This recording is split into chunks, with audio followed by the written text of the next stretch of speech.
What's up, everybody? It's your boy Mike Mac, and I'm here to talk about the new technology introduced in Hiro Mashima's new manga, Eden Zero. And we're here to talk about Ether Gear. So, Ether Gear hasn't really been explained all that much. So far, all we really know about it is that it's a ancient technology that hasn't really been used in recent years. It was more seen in the past, probably 50 years ago, and hasn't really been all that explained or dissected.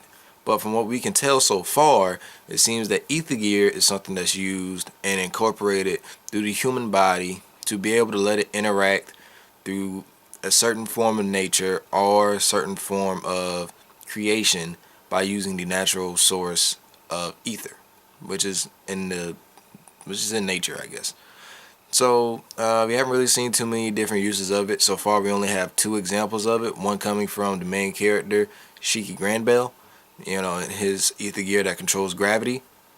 And we also seen Wise's use of it with Machina Maker, which lets him incorporate his body and be able to incorporate his thoughts to enhance machinery, also be able to break it down to build it back up. So it's kind of like machine alchemy, I guess. Seems like Ed needs to get up in there and call for some copyrights, but leaving that aside, it seems like with Ether Gear there hasn't really been too much exposure to any repercussions of it. So you don't really see anything to where if prolonged use of it gives a lot of backlash to the human body, or if you can run out of using it. So far, the only thing really seen on it is that it can be shut down through an EMP. We saw that happen. But nothing really showing, warning to not overuse it.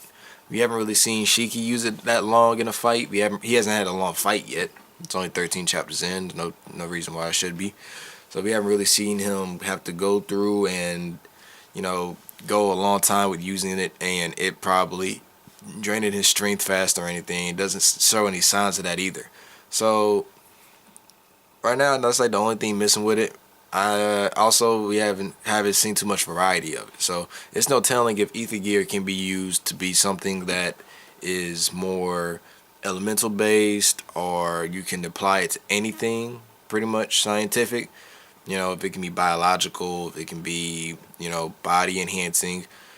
So it's a whole realm of stuff that Mashima can go in with using Ether Gear. But in the latest episode, we have seen that Ether Gear does also incorporate the ether in the environment. So the ether levels can be changed by using Ether Gear, which means that the ether in the environment is also condensed to the human body through Ether Gear. So it allows you to manipulate the ether that's around you. So it's possible that you can have something that you can have a non-ether type of material that stops it or deactivates it or negates it, or you could be in an area with no ether, which might mean there's no other elements around you. So it's interesting to see what can be taken from it.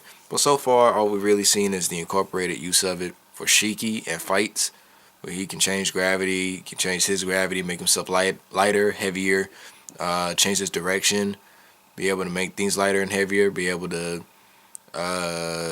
condense the gravity into a certain space, be able to use it as a ball type thing.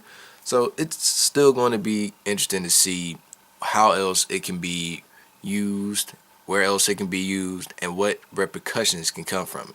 Because right now, Shiki hasn't had that big of a fight yet. This fight with Elsie is probably the biggest yet. But we still haven't really seen him overuse Ether Gear.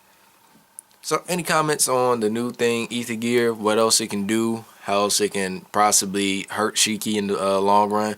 Leave them in the comment section, or any thoughts that you have on Eden Zero so far. I really like it. I think it's nice, and I'm really liking the concept of it. Leave that in the comment section. Thank you for your viewership. Subscribe.